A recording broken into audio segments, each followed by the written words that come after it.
कैंडिस अब एरिका से मिलने के बारे में खुलकर बात कर रही है। और जैसा कि आप सोच सकते हैं, मुझे लगता है कि कैंडिस की जिंदगी का थीम सॉन्ग अब यही है, तुम कितनी गिर सकती हो, तुम कितनी गिर सकती हो। क्योंकि ये औरत जो एक औरत कहलाने के लायक भी नहीं है, अब भी बाहर है और एरिका के साथ सबसे घिनौनी और घृणित हरकतें कर रही है, सिर्फ और सिर्फ ज्यादा क्लिकबेट पाने के लिए। और मैं कम से कम ये बिल्कुल बर्दाश्त नहीं करूंगी।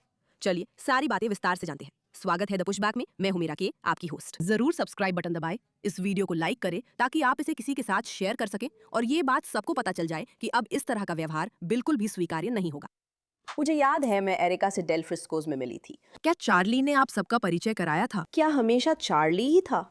उसने मुझे उससे मिलने के लिए बुलाया था और मैं उससे मिलने के लिए उत्साहित थी क्योंकि वो चार्ली पर ध्यान दे रही थी। मेरा मतलब है उनकी शादी का सम्मान करते हुए मैं विस्तार में नहीं जाऊंगी।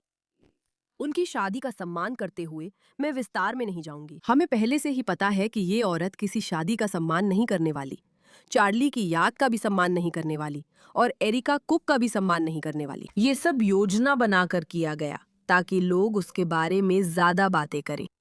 उससे मिलने से पहले का समय, इसमें शादी का कोई अपमान नहीं है। जाहिर है लोग पहले भी डेट करने की कोशिश करते हैं और वो भी उस लड़की को डेट करने की कोशिश कर रहा था जिससे वो पूरी तरह से दीवाना था। दरअसल जब भी वो लड़की उसे मैसेज करती थी मैं उसकी जगह जवाब देती थी, जैसे मुझे 1 साल लेस्बियन बनना पड़ा। हम जानते हैं कि तुम थोड़ी लेस्बियन हो कैंडिस ओवेंस, लेकिन वो कह रही है कि ये शादी के बारे में नहीं है क्योंकि ये उससे पहले की बात है।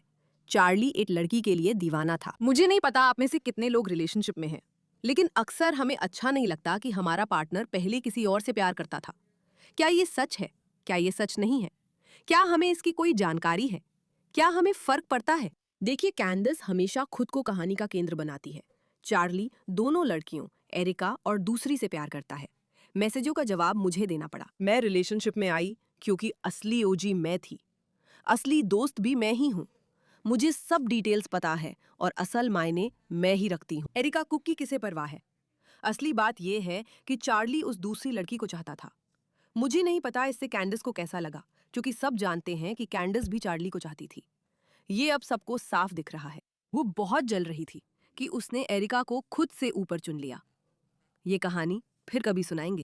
मैं देखती हूँ कि चेस बस ऐसे ही जाता है। उसका नाम क्या है मैं सोचती हूँ, मैं कहती हूँ किसी न किसी वक्त तुम्हें खुद ही उसे मैसेज करना पड़ेगा और वो तो बस उसके पीछे पागल था। उस लड़की के मैसेज पढ़ना जो बाद में मेरी सबसे अच्छी दोस्त बनी और मेरी शादी में थी, क्योंकि मुझे लगता था कि मैं ही उसके पीछे भाग रही थी। समझ रही हो ना? चलो अंदाजा लगाते हैं। लोग खोजबीन करेंगे। मुझे यकीन है कैंडिस ने हर जगह हिंट्स छोड़े ताकि पता चले चार्ली किससे प्यार करता था। वो एरिका नहीं थी। हाँ, वो मेरी सबसे अच्छी दोस्तों में से एक है। हाँ, वो मेरी शादी में थी, जिससे उसके फॉलोअर्स ने इस लड़की को लेकर हंगामा किया। नहीं, मुझे वो लड़की बहुत पसंद थी जिसके पीछे वो भाग रहा था, लेकिन मुझे पता था वो उसमें इंटरेस्टेड नहीं थी और उसे निराश कर देगी। इससे वो बहुत दुखी था। फिर टाइलर बॉयर ने ऐसा सेटअप किया जैसे कि मेरे पास तुम्हारे लिए कोई है जिससे तुम्हें मिलना चाहिए। वो आता है और कहता है वो तुमसे थोड़ी बड़ी है। शुरू में उसका इरादा था कि वो उसे बस इस्तेमाल करेगा ताकि फलाह को जलन हो। क्योंकि देखो उसने कितनी जल्दी एरिका को नीचा दिखा दिया। वो थोड़ी बड़ी है, मतलब उसकी अहमियत कम है। ठीक है, हमें पता है कि एरिका चार्ली से बड़ी है, ये कोई खास बात नहीं है। चार्ली की प्रतिक्रिया थी, हाँ, मैं इस लड़की का इस्तेमाल दूसरी को जलाने के लिए करूंगा। कैंडिस इसे ऐसे ही दिखा रही है। एरिका और चार्ली का रिश्ता, उनकी लव स्टोरी असली नहीं थी, बस बनाई गई थी। उसके केंद्र में मैं ही थी। टाइलर, जो चालाक लड़का है, इसमें बीच में है। वो सारी बातें आराम से बता रही है। मैं बस एक कहानी सुना रही हूँ, लेकिन ये बातें एरिका को नीचा दिखाती हैं। इसमें कोई गलतफहमी मत रखना। शायद ये पहली डेट थी। फिर वो और जिद्दी हो गई और धार्मिक प्रवचन झाड़ने लगी। मैं हमारे मैसेजेस देख रही हूँ जैसे शायद भगवान चाहता था कि हम मिले, और तुम जानती हो वो उसमें पूरी तरह उलझ गया था। वो अपनी जादू टोना जैसी चीजों और भगवान की बात का इस्तेमाल कर रही थी, क्योंकि चार्ली भगवान को बहुत मानता था और यही उसकी कमजोरी थी।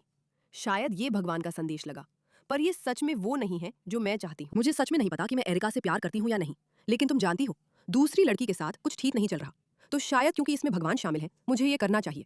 यही वो बात है जो वो इसे ऐसे पेश कर रही है। इस बात को बहुत बहुत बहुत साफ समझ लो। इसलिए फंस गया क्योंकि चार्ली ईसाई है। जब मैं उससे मिली तो मेरी पहली प्रतिक्रिया थी कि वो मुझसे बड़ी है। मुझे अजीब लगा कि वो चार्ली में दिलचस्पी ले सकती है क्योंकि उन बातों में चार्ली काफी कच्चा है, पर वो जीनियस है। उसके पास बहुत कुछ है, फिर भी वो उन बातों में अभी काफी कच्चा है। वो उन बातों में अभी काफी कच्चा है और एकदम जीनियस है, लेकिन मुझसे बड़ी है।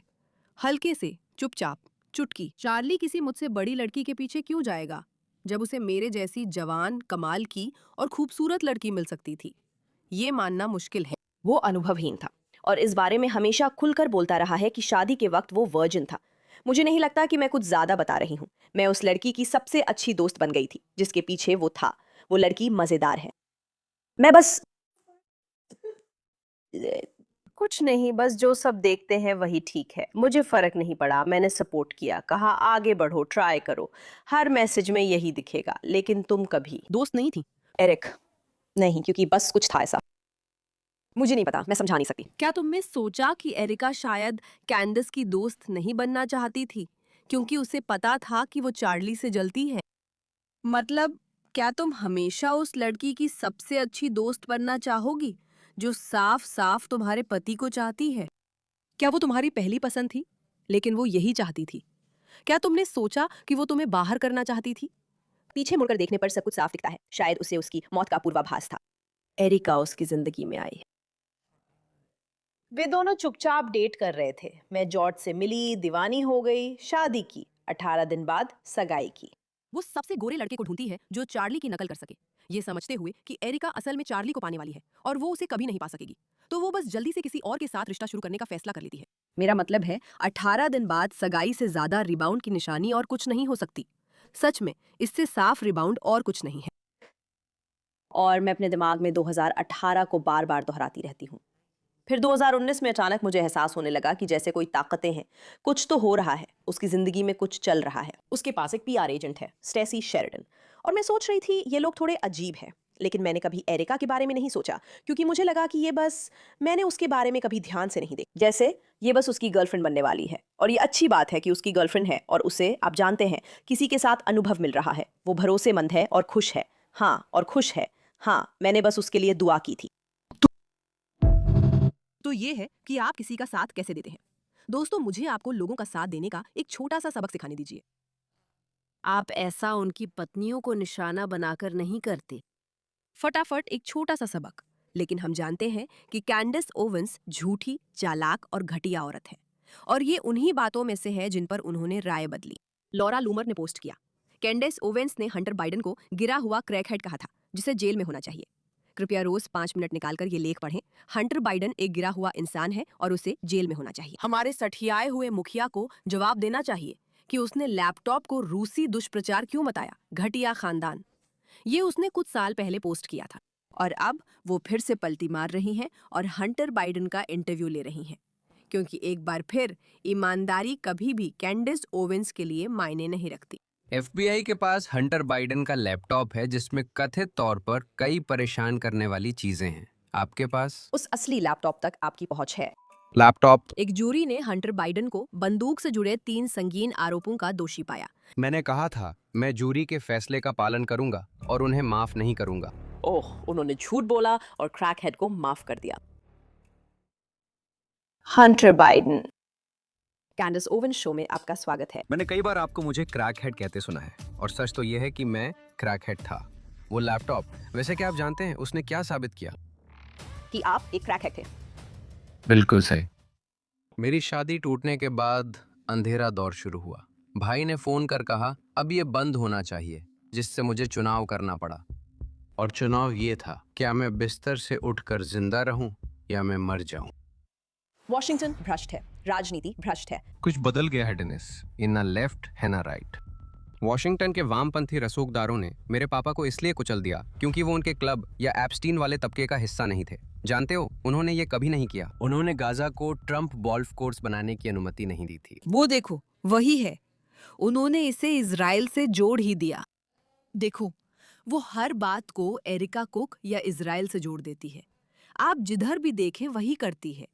क्या कोई देखने में दिलचस्पी रखता है? जिसमें मेजर डी जैरेड कुशनर्स हैं। ईरान में जो युद्ध उन्होंने शुरू किया, जिससे पहले हर राष्ट्रपति पर इजरायलियों ने दबाव डाला था।